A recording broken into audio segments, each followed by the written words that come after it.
أعوذ بالله السميع العليم من الشيطان الرجيم. Jamaah sekalian kaum muslimin wal muslimat rahimakumullah. Alhamdulillah wa syukurillah, pada malam yang mulia ini kita bisa menyambung kembali amal soleh kita dalam kitab Taman Adab. Semoga pertemuan kita ini menjadikan kita semakin bertakwa dan beriman, dan menjadikan kita semakin takut kepada Allah Subhanahu wa ta'ala, karena ilmu itu menjadikan kita semakin takut kepada Allah, bukan semakin berani. Semakin kita berilmu, maka rasa takut kita semakin tinggi, bukan justru berpotensi untuk menelanjangi agama. Nah, itu kita kemas dengan adab jemaah sekalian. Salah satu yang kita akan lanjutkan terkait dengan bahasan adab. Silakan bagi jamaah yang buka atau bawa kitab, dibuka halaman 28. Kita akan berbicara tentang adab seorang yang berilmu, dan ini posisinya adalah panjenengan semua sebagai aktor-aktor utama, menjadi orang yang paling utama untuk mengamalkan ilmu itu sendiri. Adabnya adalah menghindari pekerjaan yang remeh atau yang rendah, dan menjauhi sumber munculnya tuduhan, yang saya kemas dengan judul menjaga iffah jamaah. Jadi kalau yang panjang tadi itu saya simpulkan dalam satu tema, menjaga iffah. Kenapa kita perlu untuk memperhatikan dalam diri kita terkait dengan iffah, ya? Iffah itu kehormatan jamaah, ya. Nah, jika disandarkan kepada Islam, maka iffah itu punya makna, artinya kesucian. Iffah itu artinya adalah seseorang yang memiliki harga diri, ya. Dan harga diri bagi seorang thalabul ilmi, bagi para pelajar, itu berbeda dengan orang yang tidak pelajar, ya. Sehingga sering kita tekankan, seorang yang berilmu dengan orang yang tidak berilmu itu punya kapasitas amal yang berbeda Bapak Ibu, ya. Jadi orang-orang yang ngaji, yang rajin, yang sergap, itu berbeda orang yang tidak pernah ngaji sama sekali, ya. Nah, iffah itu kayak semacam, kalau istilah kita nyebut mungkin kehormatan lah, sederhananya begitu. Walaupun kalau kita menggunakan makna-makna iffah itu artinya kemuliaan, harga diri, kesucian jiwa gitu. Nah, kenapa para ulama memberikan sebuah catatan hendaknya kita menjaga iffah? Karena seorang yang berilmu itu dia punya kedudukan manzilah jemaah, punya kedudukan yang tinggi. Bahkan posisi manzilah kedudukan orang yang berilmu itu bisa posisinya di atas orang pada umumnya, ya. Dan ini yang akan kita coba angkat tema kita dalam pasal kelima, bagaimana seorang muslim menjaga iffah. Salah satunya, perhatikan jangan sampai memunculkan suudzon, ya. Jangan sampai dikit-dikit orang lain berburuk sangka. Termasuk diantaranya, jangan terbiasa dengan melakukan amal-amal yang dilakukan oleh orang-orang fasik. Ini contoh sederhana Bapak Ibu, ya. Contoh sederhana. Kalau di kampung, bapak-bapak ini biasanya ronda malam itu biasanya ngapain Pak? Habis ronda muter biasanya main gaplek, gitu. Panjenengan yang sudah ngaji jangan ikut main gaplek Bapak-bapak. Yang sudah ngaji nggak boleh. Yang udah ngaji di Al-Furqan setiap pekan 10 tahun, 50 tahun kok ikut main gaplek, nggak boleh. Itu salah satu yang bisa menurunkan marwah thalabul ilmi jenengan, gitu. Atau yang sudah ngaji lama kemudian dia berbaur dengan orang fasik, ya, itu benar-benar dijaga, gitu loh. Makanya dulu sampai-sampai para ulama hadis itu, hadis mereka itu jadi cacat, jadi bermasalah, itu lantaran disebabkan karena bergaul dengan orang fasik. Ya, berteman dengan orang yang tidak benar itu hadisnya orang dulu bisa bermasalah. Nah, ini yang perlu kita catat, bahwa seseorang yang berilmu maka dia hati-hati dengan ucapannya, pergaulannya, dan bahkan jangan sampai memunculkan suudzon ataupun praduga yang salah. Baik. Kita masuk di poin 28 jamaah sekalian. Perhatikan qaulal muallif hafizahullah taala, hendaknya menghindari pekerjaan-pekerjaan yang hina secara tabiat atau yang itu sifatnya makruh dalam kebiasaan syariat. Di sini yang menarik, mungkin saya akan ulik sedikit terkait dengan beliau mencontohkan pekerjaan yang sifatnya itu adalah khabithah, ya. Khabithah itu belum tentu haram Bapak Ibu, ya. Khabithah itu buruk. Jadi orang yang berilmu jangan bekerja dengan pekerjaan yang khabithah. Beliau contohkan seperti membekam, menyamak kulit, tukar uang, mata uang. Itu pekerjaan halal, pekerjaan boleh, bukan berarti haram, tidak. Tetapi khabithah dalam istilah para ulama disebut dengan khabithah. Loh Ustaz, bekam kok khabithah? Di mana sejarah historisnya? Padahal di antara bentuk obat hijamah itu adalah yang Nabi pernah hijamah juga. Ya, satu jamaah sekalian. Kenapa hijamah itu, bekam itu termasuk di antara pekerjaan yang khabithah? Kita katakan khabithah bukan pekerjaan yang haram. Ingat, perkara haram belum tentu ya itu khabithah, dan khabithah belum tentu haram. Sehingga ketika Bapak Ibu mendengar kalimat bekam, di negeri kita bekam itu sangat populer. Ya, bahkan saya sendiri alhamdulillah kalau agak-agak gak enak badan itu solusinya bekam. Ya, jadi yang masalah itu adalah ketika kemudian ahli bekam memasang bandrol tarif yang itulah yang kata Nabi seburuk-buruk pekerjaan. Tetapi kalau ada orang yang ahli bekam, kemudian dia buka bekam, kemudian tidak pasang tarif, maka tidak ada masalah. Ya. Dan ternyata bekam itu kalau kita telusuri dalam sisi medis, keluarnya darah itu bukan darah bersih Bapak Ibu, tapi darah kotor.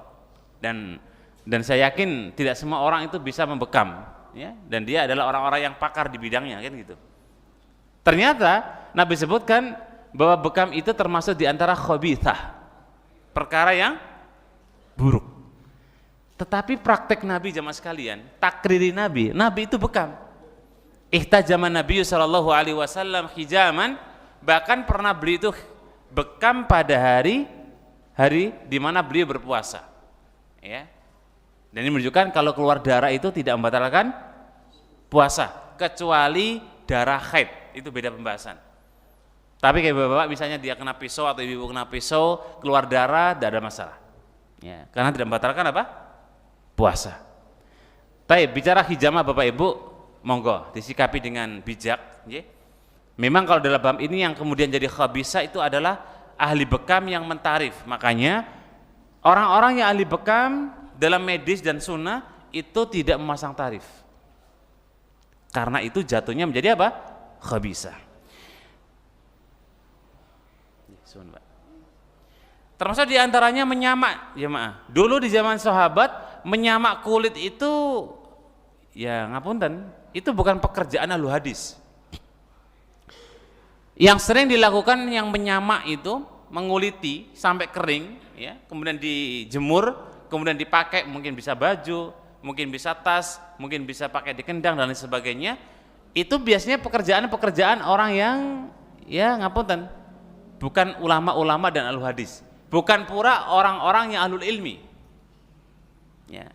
Makanya poin kita, boleh nggak Ustadz kita kerja menyamak? Monggo silakan, nggak ada masalah. Gitu. Karena hukumnya boleh. Cuma kalau berbicara taraf para tolabul ilmi, nah makanya Bapak Ibu, tolabul ilmi itu tidak sembarangan juga dalam berbuat dan dalam bertindak, bahkan mencari tempat makan. Dulu para ulama hadis itu kalau mau makan milih-milih tempat. Ya. Kalau ulama hadis dulu itu makan misalnya di angkringan, istilah kita orang Jogja, itu hadisnya bisa bermasalah. Ya. Karena urufnya orang makan di angkringan itu bukan kiai, bukan ulama dulu. Ya sekarang ya mungkin kayak ustadz juga makan di angkringan gitu. Ya, kadang-kadang priai juga makan di angkringan. Ya. Sehingga tolak ukur dulu dengan sekarang mungkin ya disesuaikan. Intinya memang seorang pelajar itu harus memperhatikan terkait dengan masalah muamalah Bapak Ibu. Muamalah itu berinteraksi, ya.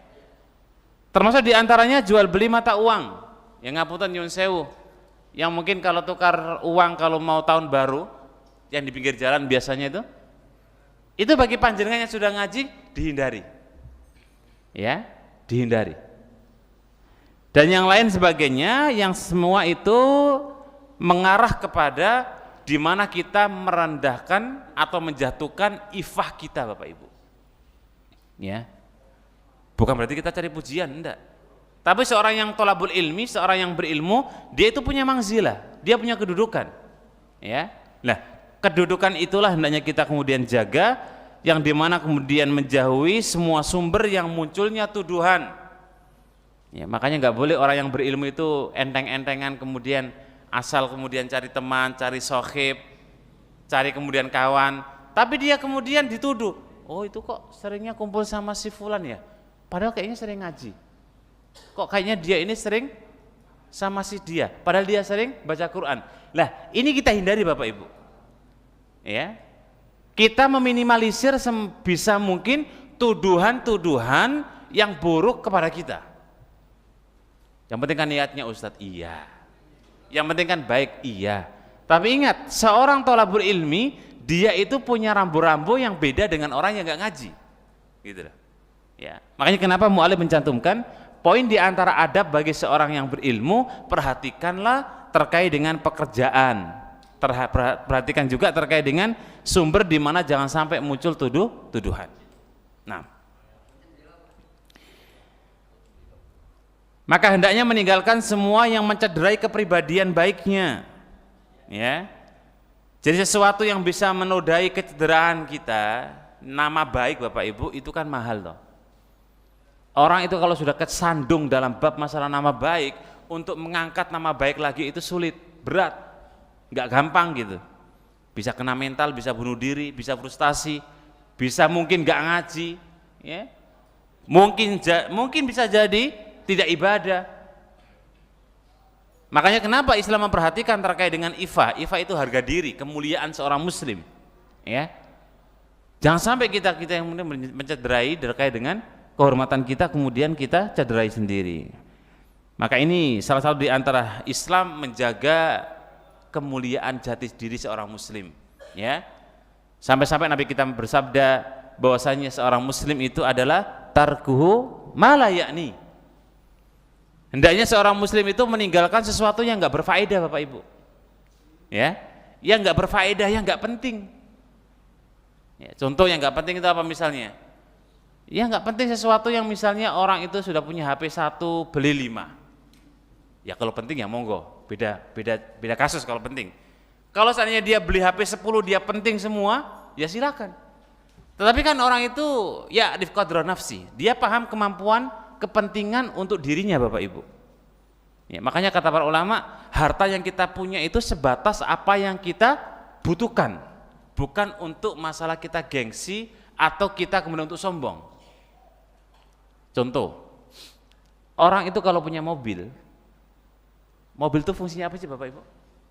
Fungsi mobil paling utama itu apa? Transportasi kan? Asal nggak bobrok di jalan, asal nggak kehujanan, asal kemudian jenengan sudah tidak dapat kesulitan ketika naik mobil, selesai, kan gitu. Tapi ketika lihat tetangganya, lihat temennya, temennya kok mobilnya baru-baru, bagus-bagus, akhirnya jenengan beli yang seharusnya itu kebutuhannya sama. Mobil yang tua dengan mobil yang muda, bukan istri nih Bapak, jangan salah tafsir, bahaya nih. Kalau kemudian mobil tua dengan mobil muda, itu sama esensinya, dinaikin sama, ya. Cuma mungkin rasanya bedanya itu wallahu a'lam. Tapi fungsi untuk transportasi itu sama. Nah, kalau orang itu tidak mencukupkan dengan kebutuhan, cuma agar gengsi, ini yang dikhawatirkan. Sehingga inilah yang kemudian Nabi sudah wanti-wanti benar, jangan sampai kemudian dunia menjadi akbar hamina, menjadi obsesi yang paling utama, itu jangan sampai. Ya, tetangga punya ini, kita mau ini, terus itu nggak akan sampai ketemu jawabannya hatta zurtumul maqabir, sampai Allah antar kita ke kuburan. Itu kan Allah buka dengan ayat depannya, alhaakumut takasur. Orang yang suka berlomba-lomba untuk kemudian apa? Dunianya. Dia nggak akan sadar hatta sehingga zurtumul maqabir, dia ziarah ke kuburan, artinya mati. Baru dia tahu, oh ternyata udah mati. Sudah dihisab, sudah ditanya oleh malaikat. Nah, taib. Maka poin yang menarik di sini adalah kata beliau, kita jaga kehormatan diri kita, ya. Walaupun misalnya niat kita terkadang yang penting kan hatinya Ustadz. Kadang-kadang jamaah sekalian, orang yang penting hatinya itu bagus memang. Cuma perlu kita perhatikan juga sisi eksternal, ya. Kan ada sisi internal pribadi dan sisi eksternal secara umum. Saya yakin kok Bapak Ibu juga nggak mungkin ridho dan setuju kita mau dibilang misalnya macam-macam gitu yang buruk-buruk. Yang penting kan ya suatu saat kita akan berpikir juga gitu. Ya, maka dalam Islam menjaga untuk itu semua kita jaga, ya.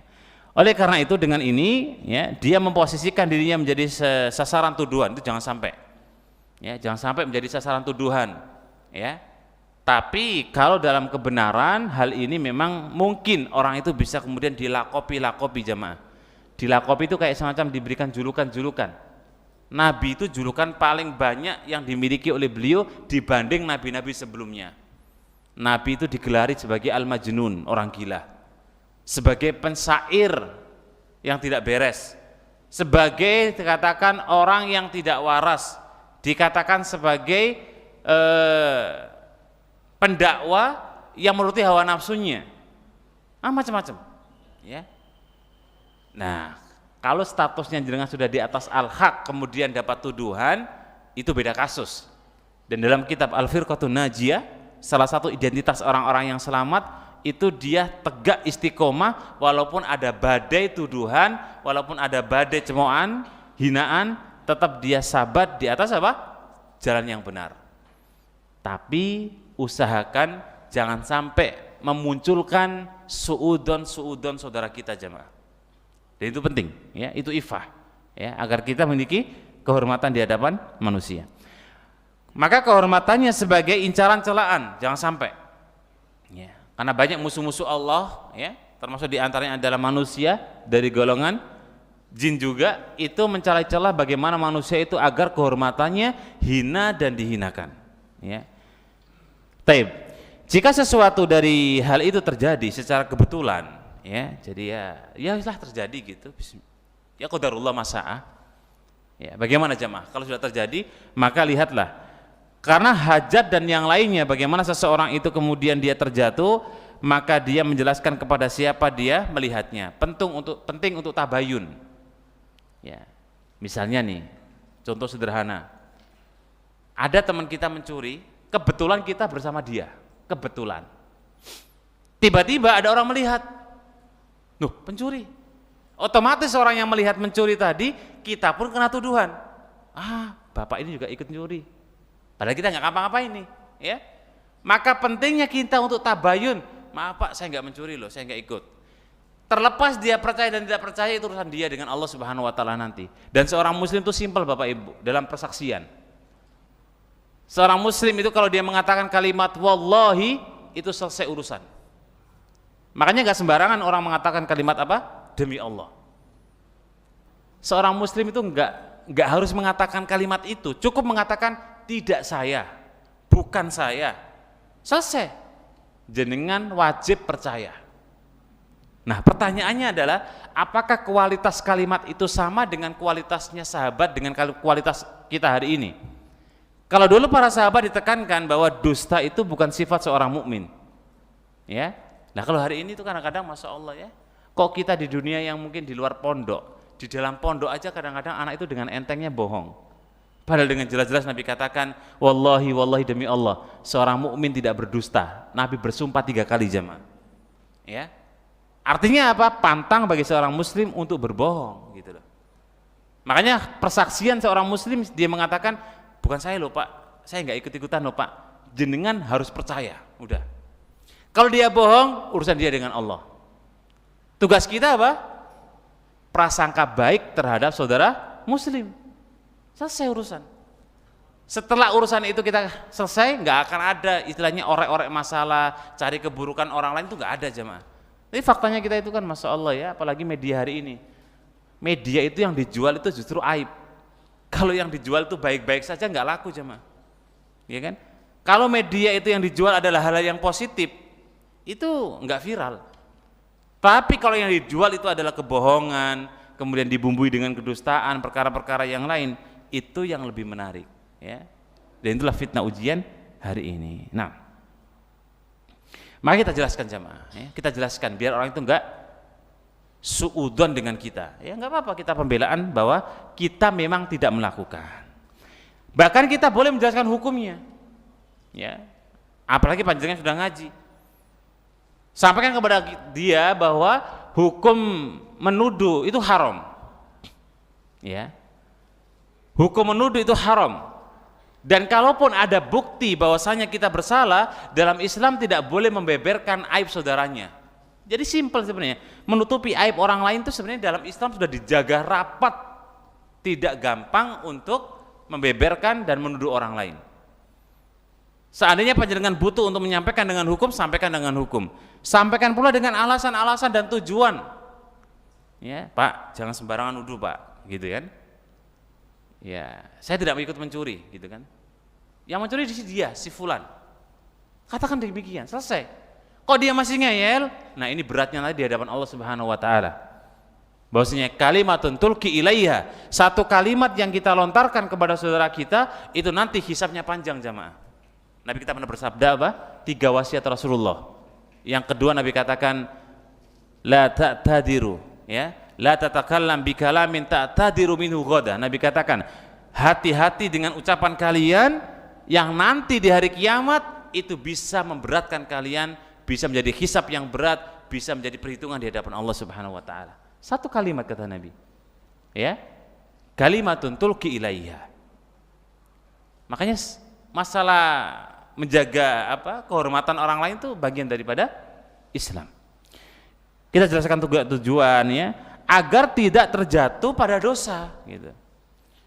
Karena biasanya orang itu kalau sudah kemudian mengatakan AIU, apalagi di unsur-unsur yang kemudian ada unsur yang dia nggak seneng, ada unsur benci, ada unsur mungkin dia karena ada dendam kesumpet yang dulu, ya, dendam kesumat, ya, dendam masa lalu, wah itu naudzubillah, ya, urusan itu sampai hari kiamat nggak selesai jemaah, ya. Taib, maka agar kemudian tidak terjatuh pada dosa yang disebabkan kemudian dirinya tidak memiliki ilmu dari itu, ya, jadi menjauhi dirinya dan tidak terkena, belajar kepadanya agar siapa yang tidak mengetahui mengambil faedah darinya, jadi agar orang lain tuh nggak juga ikut-ikutan gitu, ya. Perhatikanlah bagaimana kisah Nabi, ya, dalam sebuah hadis.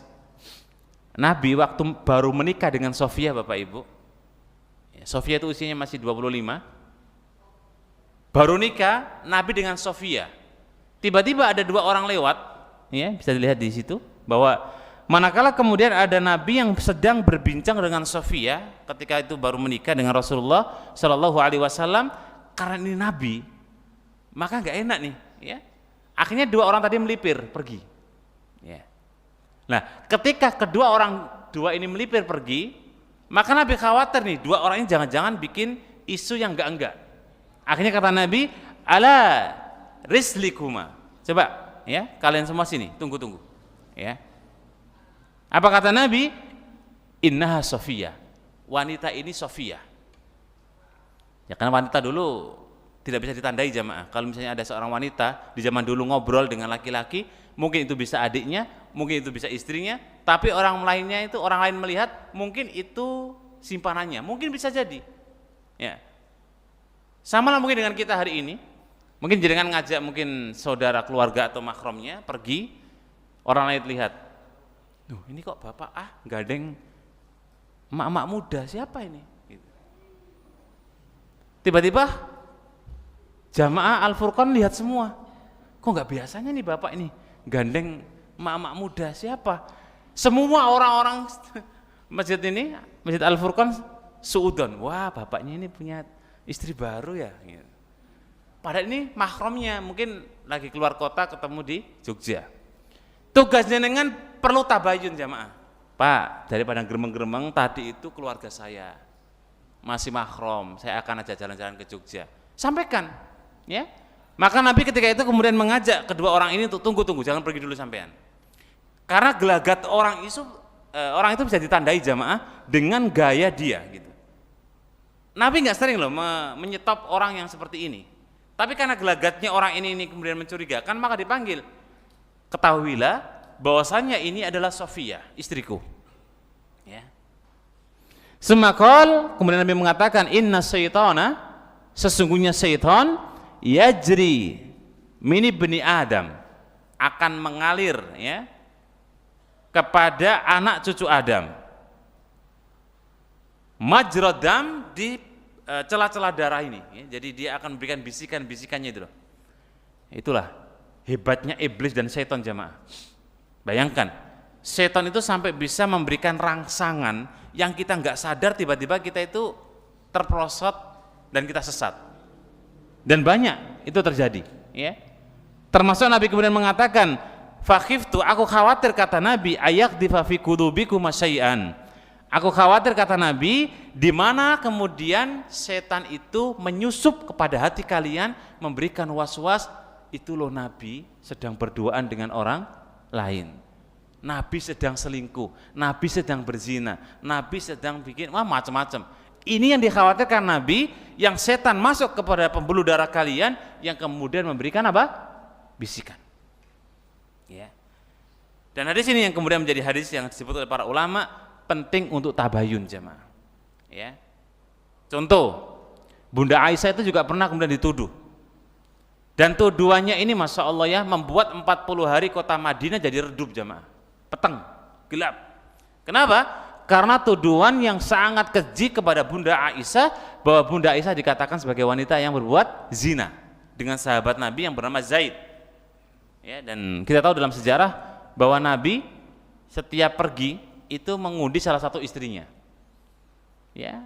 Dan seringnya yang keluar itu Aisyah. Dan kalaupun yang keluar istri-istri yang lain, maka istri yang lain pun menyerahkan pada Aisyah. Karena Nabi itu tahu harapannya dengan Bunda Aisyah. Gitu. Nah, qadarullah waktu itu Bunda Aisyah masih kecil ya, badannya masih kurus, beliau ditanduk ya, dan ditanduk itu tidak terasa nih ya. Nah, di saat waktu malam beliau keluar dari tempatnya. Sahabat Nabi itu kalau dalam safar ada sekitar jarak mungkin ya sekitar 500 meteran lah kurang lebih, itu ada yang di belakang jamaah. Jadi ada rombongan pertama, rombongan tengah, rombongan belakang. Nah, rombongan belakang ini yang nyisir kalau ada barang-barang yang ketinggal. Di waktu malam, Zaidlah yang berada di ronda paling ujung. Ternyata di waktu pagi menjumpai Bunda Aisyah yang sedang tertidur lah. Ya. Sampai rumah ternyata nggak di tempat tandunya ini nggak ada Bunda Aisyah. Di waktu pagi Zaid melihat ternyata ada Bunda Aisyah, dan situ kemudian diantarlah pulang ke kota Madinah. Ketika baru masuk gerbang kota Madinah, semua ya lambeh turah yang ada di kota Madinah waktu itu langsung bikin gosip jamaah. Nah, itu ngapain tuh? Ya, istri mudanya Nabi dengan Zaid. Ingat, as-syaitanu yajri alad dam, ya kan? Apalagi orang munafik itu cari celah bagaimana kemudian bisa membuat kerusuhan di kota Madinah. Makanya setelah itu kemudian setelah sampai kurang lebih 40 hari, Nabi kan nggak tahu sejarah sebenarnya tadi malam itu ngapain. Nabi itu nggak bisa memberikan kepastian sampai baru turun surat An-Nur ayat 26 sampai kurang lebih 29, menggambarkan tentang Bunda Aisyah radhiyallahu taala anha. Dari situ juga kemudian Nabi kita diberikan oleh Allah Ta'ala wahyu, bisa tahu semua gembong-gembong munafik plus nama-namanya siapa jamaah. Tercatat semua, fulan munafik, fulan munafik, fulan munafik. Semua didokumen, rapi ya. Setelah didokumen, kemudian dokumen itu diberikan kepada Hudzaifah ibnu Yaman, salah satu sahabat sir Nabi. Wahai Hudzaifah, tolong pegang ini ya, jangan kau bocorkan. Beliau megang rahasia itu. Dari sini menunjukkan bahwa setan itu mencari celah agar kita itu suudzon pada orang lain jamaah. Ya, makanya bagi talabul ilmi seperti panjenengan nggak boleh. Ya, misalnya ada Ustadz Abu Umer, kok tiba-tiba di luar bawa 3 orang putri gitu, siapa ini? Jangan-jangan Ustadz Abu nikah lagi nih ya? Atau jangan-jangan Ustadz Abu Umar ini bawa istri orang? Jangan-jangan. Nggak boleh jamaah. Nggak boleh terbesit sedikit pun melihat saudara kita ketika kok itu sekiranya nggak cocok, jenengan langsung suudon, itu nggak boleh. Ketahuilah kalau itu terjadi, jenengan sedang terkena bisikan syaitan. Gimana ya Ustadz ya? Nggak boleh ngeyel pokoknya gitu. Ustadz nggak boleh ya. Nggak boleh jenengan walaupun kemudian mau ngeyel, Ustadz itu kayak nggak boleh. Udah tutup celah itu, langsung kita istighfar, berpaling. Besok tanya nggak apa-apa. Ustadz, kemarin Ustadz itu sama siapa ya Ustadz kalau boleh tahu? Kok Ustadz gandeng 3 emak-emak gitu misalnya? Oh itu toh Masya Allah, itu tuh kemarin emak-emak mau lewat saya seberangkan jalan, selesai. Ya kan? Makanya butuh tabayun. Jangan sampai jenengan belum tabayun atau mungkin ustadznya belum jelasin, langsung jenengan bikin status. Ustadz Abu Umer gandeng istri orang di jalan Sidoarum. Wah, langsung dibaca oleh satu kampung. Pertanyaannya kira-kira kalau salah, kalaupun seandainya benar jamaah, seandainya pun benar bahwa Ustadz Abu Umer gandeng istri orang dan itu dosa, jenengan tetap dapat dosa dari itu. Kenapa? Menyebarkan aib saudaranya. Karena menyebarkan aib saudaranya itu nggak boleh. Panjenengan melihat ada saudara jenengan mencuri, nggak boleh disebarkan. Bapak mencuri ya, ketangkap, sebarkan di WhatsApp semua, satu kampung. Pak Fulan mencuri, weh hati-hati. Barang sampean kalau bapak ini deket-deket disembunyikan, itu pun hukumnya haram Bapak Ibu. Ya. Ini menunjukkan Islam itu menutup rapat, jangan sampai kita menyebarkan aib saudara kita. Tapi faktanya hari ini, Masya Allah ya, ada aib sedikit saja yang terdapat dalam seorang muslim, ada aib yang mungkin kita lihat dalam orang lain, langsung kita sebarkan dengan cepat. Ya siap-siap saja, satu aib yang kemudian disebabkan karena perbuatan kita, pertanggungjawabannya di hadapan Allah Subhanahu wa Ta'ala itu sangat berat jamaah. Jangan dianggap enteng ya. Makanya tugas kita itu, kenapa Nabi berikan sebuah resep? Maka na yu'minu billahi wal yaumil akhir falyakul khairan aw liyasmut. Fungsi mulut itu cuma 2 jamaah. 1, bicara yang baik. 2, apa? Diam. Ayo, jenengan pakai untuk apa? Berkata baik atau diam? Atau yang ketiga? Atau yang 4, 5, 6, 7, 8? Mau Nabi katakan man kana yu'minu billahi wal yaumil akhir falyakul khairan aw liyasmut. Berarti fungsi lisan itu cuma 2. Berkata baik atau kalau nggak bisa apa? Diam, sudah. Insya Allah negeri ini Bapak Ibu kalau orang itu paham fungsi lisan, aman nggak kira-kira? Kasus Sambo selesai nggak kira-kira? Enggak, betul. Enggak selesai juga. Kalau orang itu bisa menjaga lisannya dengan baik, semua kasus nggak akan sampai ribet. Selesai dia bicara dengan baik, al-haq al-haq, al-batil selesai. Kalau nggak tahu, diem. Tapi faktanya orang itu nggak begitu, gitu ya. Yang kadang-kadang sudah ngaji aja, kadang-kadang jadi anak buahnya lambe turah. Yang udah ngaji tuh, yang udah ngaji di sana, ngaji di sini, kadang-kadang ini nggak bisa terkontrol. Ya, makanya Nabi itu berwasiat apa? Ya Mu'ad, kaf alaika hada, sampai jaga ini wahai Mu'ad ya, jaga lisanmu karena begitu pentingnya untuk menjaga apa? Menjaga lisan. Taib. Kemudian dalam riwayat dikatakan di sini ya, bisa dilihat di buku, dalam riwayat dikatakan maka lalu kalian keduanya celaka, artinya apa? Dikhawatirkan disebabkan kalian suudon dengan Rasulullah yang ketika Nabi bicara dengan Sofia, disebabkan kalian muncul persepsi-persepsi atau kemudian asumsi-asumsi, dengan itulah kalian bisa apa? Celaka. Ya, makanya jamaah sekalian rahimakumullah, tema yang kita coba untuk pahami di sini, jagalah ifah. Dan kata Ibnu Qayyim Al-Jauziyah rahimahullah taala, menjaga ifah itu bukan cuma ifah kita pribadi, tapi coba jagalah ifah orang lain. Ya. Dan kalau panjenengan menjaga ifah orang lain, Allah akan menjaga ifah kita. Biasanya orang yang suka membuka aib orang lain, Allah akan buka aibnya pada suatu saat. Tapi kalau orang yang suka menutupi aib orang lain, Allah akan tutup aibnya fid dunya wal akhirah. Man satara mu'minan aibahu satarallahu anhu fid dunya wal akhirah, atau kama qala Nabi. Siapa yang menutup aib saudaranya di dunia, ingat di dunia jamaah ya, Allah akan tutup aibnya di dunia dan Allah akan tutup aibnya di akhirat. Apa enggak nikmat? Padahal di akhirat kalau Allah tayangkan aib-aib kita, waduh, malunya enggak 7 keturunan mungkin Bapak Ibu. Karena CCTV yang ada di sana itu bisa dijangkau oleh seluruh makhluk yang ada di alam akhirat. Dari awal sampai akhir semua itu bisa melihat layaknya mereka melihat bulan purnama, enggak perlu desek-desekan. Ya. Makanya menutup aib saudara kita, Allah tutup aib kita di akhirat. Alhamdulillah. Doa yang sering kita baca itu apa sih jamaah? Allahumma astur auratana, ya Allah tutupilah aib-aib kita. Karena faktanya kita itu banyak aib. Mungkin aib dosa kecil lah, mungkin dosa besar lah, mungkin aib ini, mungkin aib itu, mungkin aib ini, macam-macam. Kalau Allah sudah tutup, Masya Allah indah. Artinya menghadap Allah tanpa aib. Video nantinya karena sudah ditutup oleh Allah tidak akan diputar jamaah. Ya. Yusaqu yaumal qiyamati rajulun. Di hari kiamat Allah contohkan satu kasus manusia, dia disidang oleh Allah Ta'ala, walahu tis'un wa tis'una sijlan, dia punya aib 99, satu kasus jamaah.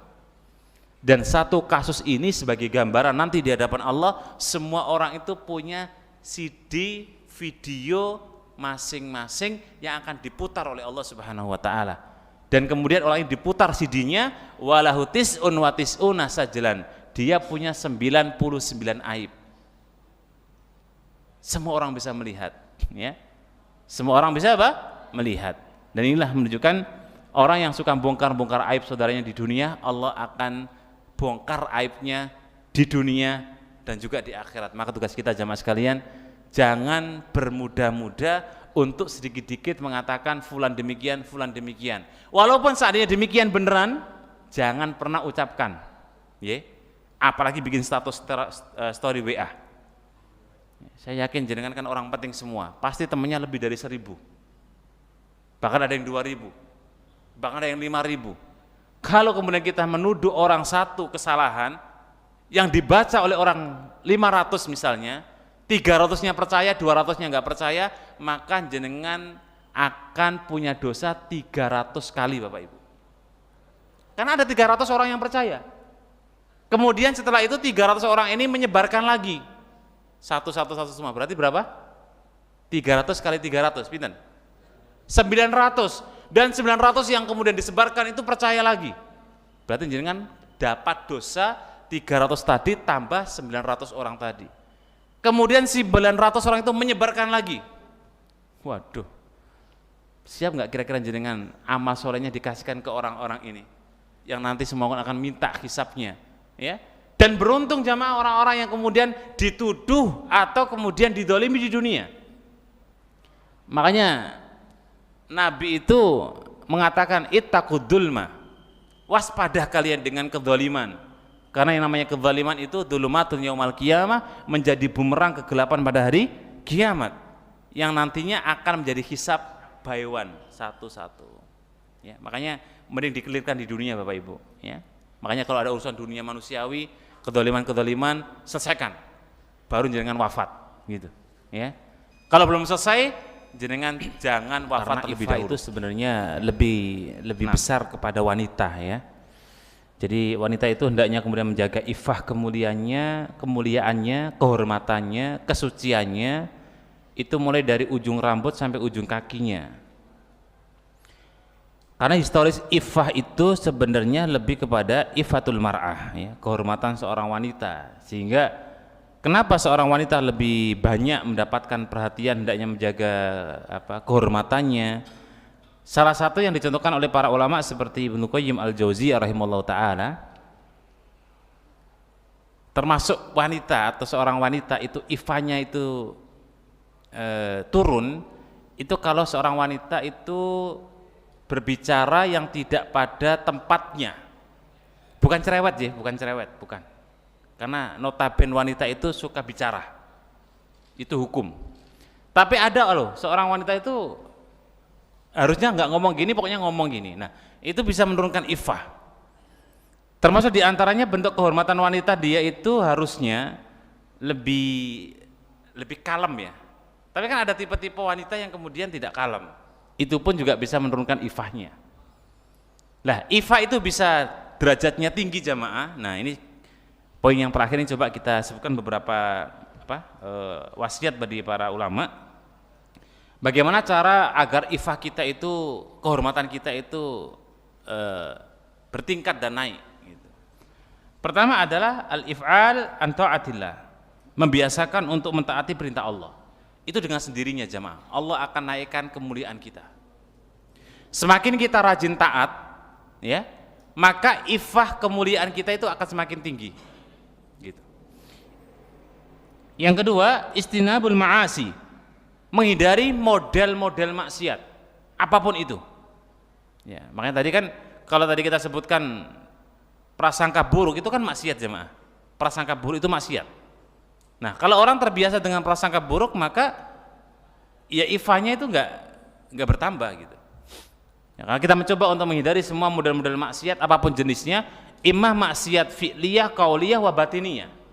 Maksiat itu tipe-tipenya ada lisan, ada perbuatan, ada maksiat hati ya. Siapa tahu kita duduk ngaji tapi hati kita sedang maksiat. Contohnya apa? Geremengin ustadznya. Ustadznya ini kok nggak selesai suruh, ustadznya kok suka nyindir sih gitu. Ini dalam hatinya itu berperang gitu. Dia dengerin ustadznya tapi dalam hatinya itu sambil geremeng, ustadznya nyindir saya itu loh, apa salah saya gitu. Wah ustadz. Nah, itu berarti maksiat hati. Karena dia telah gibah dalam hatinya. Habis setelah ustadznya kondur pulang, nah baru di maksiat kedua ngomong ke temennya, wah ustadznya tadi loh bu, kita dirasani loh bu gitu. Nah ini maksiat kedua. Jadi ada maksiat lisan, maksiat badan, maksiat hati. Dan yang paling besar adalah maksiat hati jamaah. Karena nggak ada yang tahu kan, betul nggak? Kalau orang zina tahu, oh zina, ya kan? Oh dia gibah ngomong. Oh dia adu domba bicara, tapi hati nggak ada yang tahu ya. Dan kita hindari semua itu ya, untuk menaikkan kualitas iffah kita, kehormatan dan kemuliaan kita adalah apa? Istinabul ma'asi. Yang ketiga, untuk menaikkan iffah kita di hadapan Allah Subhanahu wa taala dan di hadapan manusia secara otomatis adalah istinab al-maharim ya, menjauhi perkara-perkara mahanan yang haram atau subhat. Atau yang ketiga, hindari perkara-perkara subhat ya. Subhat itu contohnya apa? Contohnya misalnya kita menemukan sebuah barang yang belum hak kita, jangan langsung dimiliki ya. Subhat itu perkara-perkara yang belum jelas jamaah, intinya belum jelas kepemilikannya. Atau dalam bab masalah mungkin makanan, perkara ini adalah perkara yang ini halal atau haram, kita belum tahu ya. Misalnya dengan di luar negeri tiba-tiba makan daging, walaupun hukum asal misalnya kita sudah yakin ini adalah halal karena mungkin ada logo-logo tertentu atau mungkin simbol atau mungkin kode atau nama, ya udah dimakan. Tapi kalau misalnya ini antara halal atau haram atau halal atau haram, mending ditinggal, cari mungkin bakso di sana ya, atau mie ayam gitu ya. Kalau ada daging disingkirin ya. Jika itu notabene negerinya orang kafir. Kalau negerinya orang ahlul kitab, sembelihan ahlul kitab halal untuk dimakan. Jadi aman. Makan sembelihannya orang Nasrani boleh. Makan sembelihannya ahlul kitab, orang Yahudi juga boleh. Yang enggak boleh adalah sembelihan orang musyrik. Orang kafir, termasuk diantaranya di sini adalah termasuk orang Hindu. Taib yang keempat, termasuk diantara untuk menaikkan iffah kita di hadapan manusia dan di hadapan Allah adalah hifdzul lisan, menjaga lisan dan menjaga perkataan. Nah ternyata disebabkan karena kita terbiasa untuk ngerem lisan, itu bisa menaikkan grade iffah kita jamaah. Makanya Hasan al-Basri rahimahullah ta'ala, beliau itu orangnya suka pendiam, bahkan jarang bicara. Itu Hasan al-Basri. Padahal level iman dan ilmunya beliau rahimahullah ta'ala itu di atas rata-rata orang pada umumnya. tapi jarang ngomong, jarang berbicara, ya karena khawatir terjatuh dalam perbuatan yang salah. Sehingga kata para ulama, dengan kita menjaga lisan maka akan menaikkan ifah kita, kehormatan kita, kemuliaan kita di hadapan Allah Subhanahu wa taala. Dan yang kelima, asarus sujud, banyak asar untuk sujud, salat. Dan orang yang asarus sujudnya itu nampak jamaah, itu Allah akan berikan dalam wajahnya itu wujuhu yauma idin nadhirah, bukan wujuhu yauma idin basirah. Walaupun ayat ini berbicara nanti di hari kiamat, tetapi Allah nampakkan bi asari sujudnya itu akan dilihat di dunia. Jadi orang itu kalau lihat orang dengan mungkin karena dia sering ibadah, itu kemudian kayak punya aura itu loh Bapak Ibu. Nggak tahu seperti apa, mungkin jangan bisa menilai. Orang yang rajin ibadah, rajin sholat, itu akan memiliki aura wajah tersendiri. Dan semoga kita termasuk di antara orang yang memiliki aura yang baik untuk kanan kiri kita. Wallahu a'lam bishawab. Demikian.